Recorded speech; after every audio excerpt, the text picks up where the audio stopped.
It's been a week. The world tilted on its axis. The silence in this house, deafening.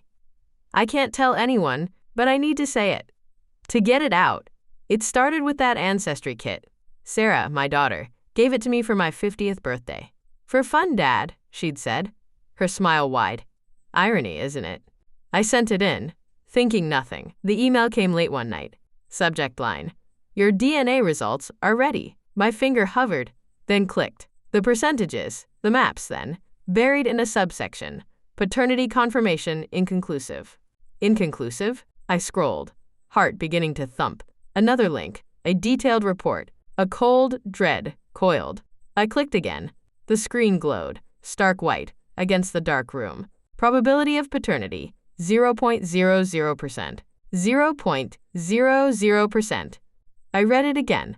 My breath caught. This had to be a mistake. A lab error. A glitch. Sarah. My Sarah. 20 years. Every, Dad, look. Every scraped knee. Every tear dried. All of it. I closed my eyes, trying to unsee it. My mind raced for an explanation. A mistake? A mix-up? But my name, my birth date, stared back. A flashback. I'm holding her for the first time. So tiny. A pink bundle. Her impossibly small hand gripping my finger. The overwhelming rush of love. She has your nose, Mark, Clara, my wife, had whispered.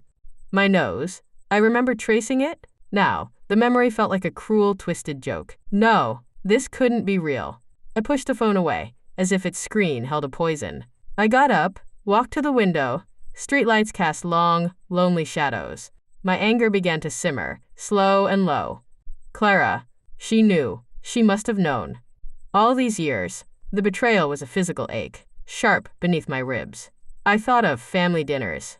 Just last week, Sarah, laughing, telling us about her internship. Dad, remember when you taught me to change a tire? Saved me today. My heart had swelled. I had taught her that so much.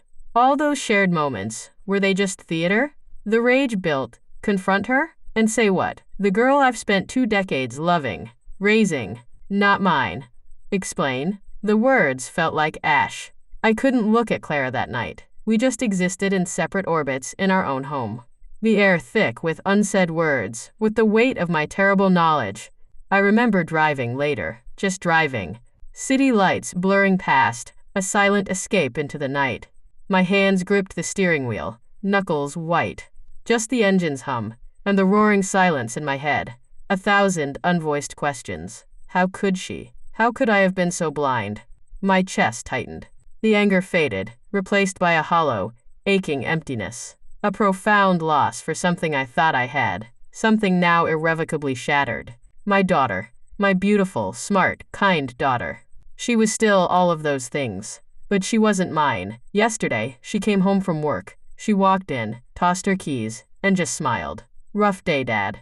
Want to order pizza? Her eyes, so bright, so full of easy love. Blue, like Clara's. I always said they were like the ocean. My eyes are brown. I never thought anything of it. I just stared at her, really looked, not at her face, or her hair, or her smile. I looked past all of that, past the familiar comfort of her presence. I looked for the answer, the explanation, the missing piece. And I saw nothing but her, Sarah, the one who asked for pizza, complained about her boss, loved her dad fiercely. And in that moment, the anger, the denial, the crushing weight of betrayal, it didn't vanish. It just shifted, settled into a different, dull ache. She didn't ask for this. None of us did. My trembling hands felt heavy. This wasn't her fault. My love for her, built for 20 years, was real. That couldn't be 0%. I opened my mouth, a dry knot in my throat. Yeah, kiddo, I managed, the words catching.